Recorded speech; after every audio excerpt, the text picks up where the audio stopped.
El Caraí Octubre y el Yopará. Ojaí David Galeano Olivera.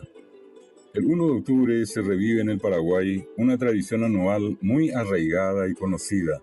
En efecto, con el inicio de este 10º mes, también saldrá del monte un mítico personaje llamado Caraí Octubre, hombre descalzo y de rasgos duros, ataviado a la usanza del campesino paraguayo, con un sombrero de paja y portando un desafiante arreador látigo de Isipó. Ko arapetein yasipapewa, ñaneretame ojeguerumando ajeýta peteĩ jepokuaa ojaitýpombareteva ha opavave oikuaáva.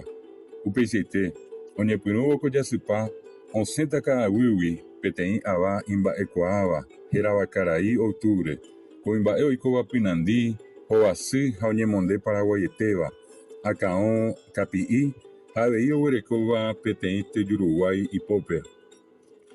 Todos sabemos que octubre es el mes más difícil antes que la tierra comience a ofrecer nuevamente sus productos, maíz, mandioca, frutas, etc., devolviendo de esa manera la abundancia a los hombres. Es un mes de sensible carestía. Solamente las familias previsoras podrán sobrellevar estos momentos difíciles. De allí también la tradición de preparar un suculento y abundante yopará, tomando como ingredientes los casi únicos productos disponibles, el locro o locrillo y el poroto, que acompañados de verduras, zapallo, cebolla, tomate y cilantro y mucho queso paraguay, son hervidos por varias horas hasta que, a punto, se convierta en uno de los platos típicos más apreciados y deliciosos del país. El hervido se hace en la olla de hierro, con fuego de carbón o leña, en el tradicional brasero.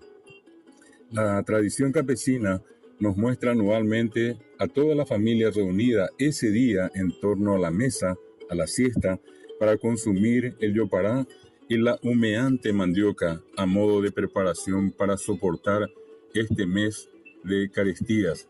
Y a esa hora saldrá el Caraí Octubre a recorrer todos los hogares para asegurar un año de abundancia o de pobreza. Aquellos hogares despreocupados donde nadie coma en abundancia o donde la comida es pobre, recibirán la maldición de tener que soportar un año de pobreza, en tanto que aquellos hogares que presenten a la familia unida y comiendo a sus anchas serán hogares bendecidos por la abundancia y la felicidad.